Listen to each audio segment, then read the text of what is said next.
Bah justement, vous venez de vous arrêter dans votre phrase.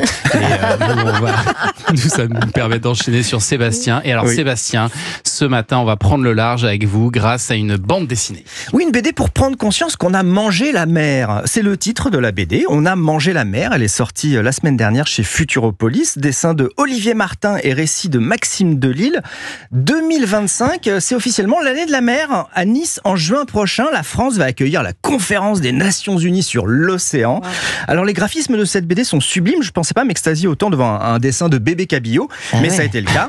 Mais on apprend surtout des choses incroyables sur la pêche, sur les pêches, notamment que pêcheur, c'est le métier le plus mortel en France. 26 fois plus mortel que la moyenne, 10 fois plus que dans le BTP. Finalement, actrice, c'est pas mal, Chantal. Je ne sais pas ce que vous en pensez. C'est un bon choix. Alors, la planète a 5 milliards d'années. La première apparition de la vie, c'était dans la mer, il y a 4,6 milliards d'années. Nous, pauvres humains, on a vécu 0,004% de l'histoire de la planète. Donc, un peu d'humilité. Pas d'humanité en bonne santé avec un océan malade. Déjà, l'océan nous fournit 50% de notre oxygène. C'est un petit peu important quand même, 50% de l'oxygène. Et donc la BD, elle s'appelle On a mangé la mer. J'imagine qu'il y a un constat un peu alarmant derrière, c'est ça ? Oui, avec le réchauffement de l'océan, les poissons migrent vers les zones froides. Dans certaines zones maritimes chaudes, la biomasse s'effondre de 40%, sans compter la surpêche qui est dramatique. Alors il y a un exemple concret dans la BD, c'est l'histoire du Margiris. C'est le deuxième plus gros chalutier du monde. Il a été enregistré en Lettonie. Il a été interdit en Australie, mais il peut pêcher, rendez-vous compte, jusqu'à 250 tonnes de poissons en une journée. Et en plus, il racle, exactement. Son filet fait 600 mètres de long, 200 mètres de large. En fait, on peut mettre dans son filet 13 jumbo jets sans qu'il se touche. C'est fou.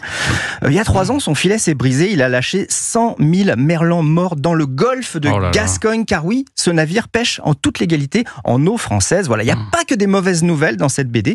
Il y a aussi des bulles d'espoir. Par exemple, on a appris qu'on a mis 40 ans pour voir se reconstituer la population des baleines à bosse. C'est important, les baleines à bosse. Ils expliquent pourquoi dans la BD. On y est arrivé pas grâce au Japon, pas grâce à l'Islande, pas grâce à la Norvège, mais on y est arrivé. Et si on arrête de marcher sur la tête, on peut faire pareil avec les poissons en 5 ans.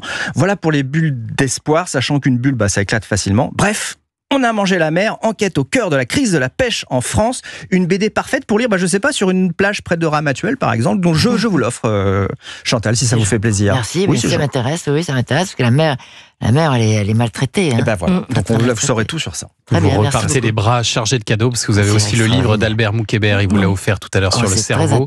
Beaucoup de lectures pour Chantal ce week-end. Oui, beaucoup de lectures. On a mangé la mer. Merci beaucoup Sébastien Bordenave, qu'on retrouve chaque dimanche à 18h dans La Voix et